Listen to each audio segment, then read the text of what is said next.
The closer you become with someone, the more important it becomes to maintain certain boundaries.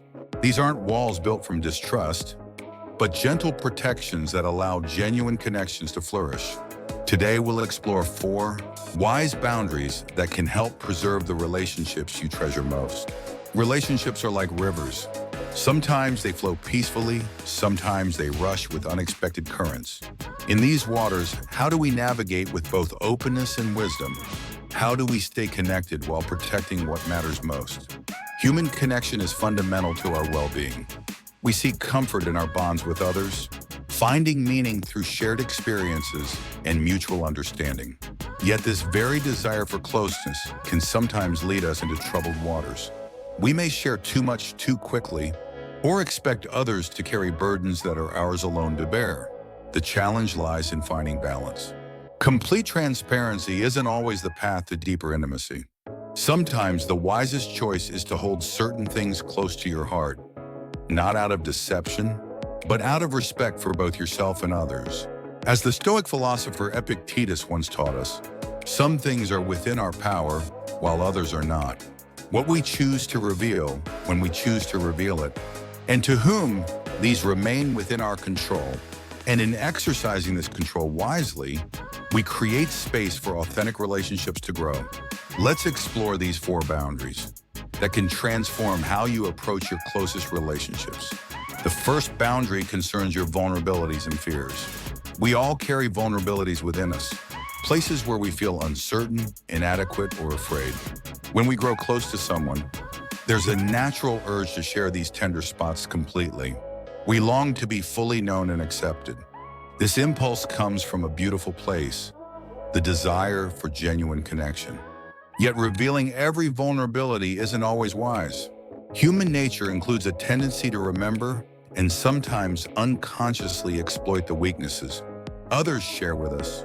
Even those who care about us may inadvertently use our revealed vulnerabilities against us. During moments of conflict or stress, your vulnerabilities are yours to understand and address. They don't need to become someone else's responsibility or burden. Think of them not as flaws to be hidden in shame, but as areas where you're still growing. Marcus Aurelius wrote in his Meditations, "You have power over your mind, not outside events. Realize this and you will find strength." Your inner struggles are opportunities for personal growth, not necessarily topics for every conversation. A wise elder once shared this insight. "When I was young, I told my friends about every insecurity I had. Some tried to use it against me, others simply couldn't handle the weight of it. As I grew older, I learned that true friends love you, without needing to catalog your every flaw. True friendship doesn't require a complete inventory of your weaknesses. The people meant to stay in your life will appreciate you without needing detailed maps of your vulnerable places. They'll sense your humanity without you having to prove it through confession. Sometimes the loneliness or anxiety you feel signals that you're preparing for something new in your life. Just as seeds rest quietly underground, before sprouting, periods of solitude often precede growth. These inner experiences don't always need external validation or discussion. Protect your tender spots while you work on healing them. Share your strengths, your growth, your positive developments.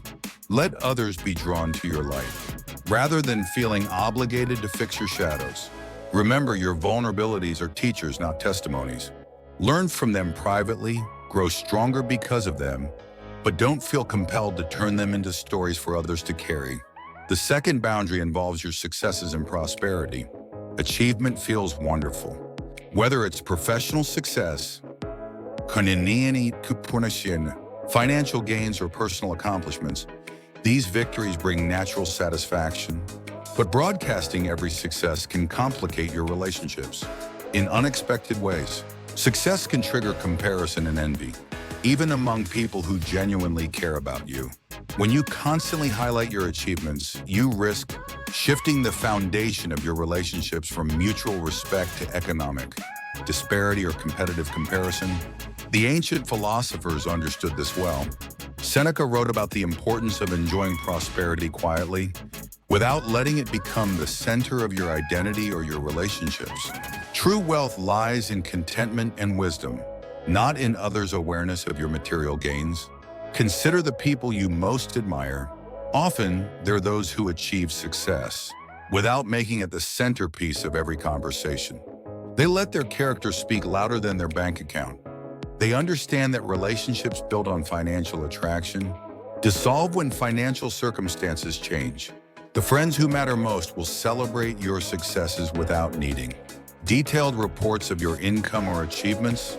They're drawn to who you are, not what you have. These are the people who'll stand by you through both prosperity and difficulty. By not emphasizing your material success, you create space to discover who genuinely enjoys your company for its own sake. You avoid the exhausting cycle of having to maintain an image or constantly prove your worth through external achievements. Use your successes wisely rather than displaying them prominently. Let them contribute to your security and your ability to help others, but don't let them become the primary language of your relationships. Success shared quietly brings more satisfaction than success displayed loudly. Your achievements are most meaningful when they contribute to your inner peace, rather than others' opinions of you. The third boundary centers on your dreams and plans. Having dreams energizes us. Planning for the future gives life direction and hope. But sharing every aspiration with everyone in your life isn't always helpful. Dreams in their early stages are fragile. Like seeds, they need the right conditions to develop. Too much exposure to others' opinions, skepticism, or even well-meaning advice can interfere with their natural growth process. Some people may find your dreams unrealistic. Others might feel threatened by your ambitions or try to discourage you from reaching beyond what they think you're capable of achieving. Still, others might offer so much input that you lose touch with your own vision. There's also a psychological phenomenon where talking extensively about goals can trick your brain into feeling like you've already achieved them. The satisfaction of sharing the dream can substitute for the satisfaction of doing the work to make it real. Aristotle taught that potential must be actualized through action, not just discussion. Your dreams deserve the respect of being pursued quietly and seriously, not turned into casual conversation topics before they've had time to develop. Keep your developing dreams close to your heart. Work on them steadily. Let them grow strong in the privacy of your own commitment before exposing them to others' reactions and opinions. When your plans have developed enough substance and momentum, then you can choose to share them with people whose wisdom and support you truly value. But in their tender early stages, protect them like the precious possibilities they are. Your dreams don't need an audience to be valid. They need your attention, your effort, and your patience. Give them that gift of protected development time. The fourth and perhaps most delicate boundary involves your good deeds and sacrifices. Perhaps the most delicate boundary involves the kind things you do for others. We naturally want recognition for our generosity and sacrifices, but seeking acknowledgement can transform pure generosity into something more complicated. When you help someone and then mention it, you shift the dynamic. What was once a free gift becomes something that creates obligation or indebtedness. The person you helped may feel pressured to express gratitude or return the favor in ways that feel forced rather than natural. True generosity, as taught by philosophers throughout history, asks nothing in return. The joy comes from the act itself, from knowing you've made someone's day a little brighter or their burden a little lighter. Jesus spoke of letting your left hand not know what your right hand is doing when it comes to giving. This wisdom recognizes that the purest good deeds are those done without fanfare, without expectation, and without need for recognition.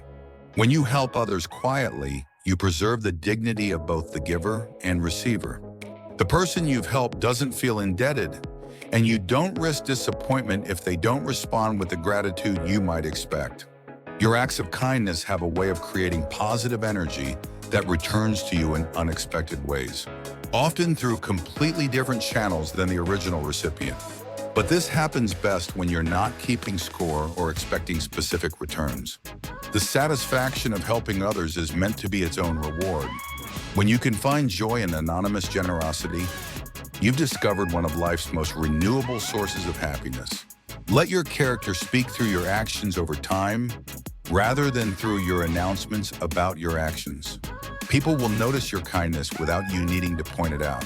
Understanding the wisdom of gentle boundaries. These 4 boundaries aren't about being secretive or dishonest.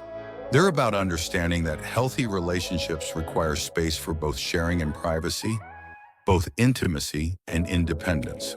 When you protect these aspects of your life, you accomplish several important things. You avoid overwhelming others with burdens that aren't theirs to carry. You prevent the complications that arise when relationships become too enmeshed. You create space for others to appreciate you for who you are, rather than what you have or what you do for them. Most importantly, you maintain your own center of strength and wisdom. When you don't depend on others to validate every aspect of your experience, you develop the inner resources needed for genuinely supportive relationships. The people who belong in your life will appreciate these boundaries, even if they're never explicitly discussed. They'll sense your strength, your generosity, and your caring without needing detailed explanations or constant displays. Healthy relationships thrive on mutual respect, not complete transparency. They're nourished by what you choose to share, not by sharing everything you could. They grow stronger when both people maintain their individual integrity while choosing to walk together. Take care of yourself first. When you're centered, grounded, and protective of your own well-being, you naturally attract others who value those same qualities. You become magnetic to genuine connections while being naturally repellent to those who might seek to exploit or drain you.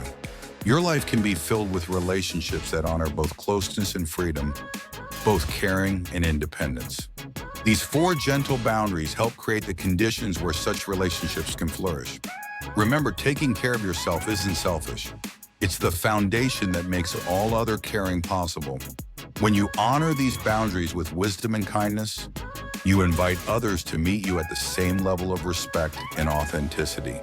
The relationships worth keeping are the ones that flourish when you're living as your truest, most boundaried self. These 4 practices help you find and nurture exactly those kinds of connections.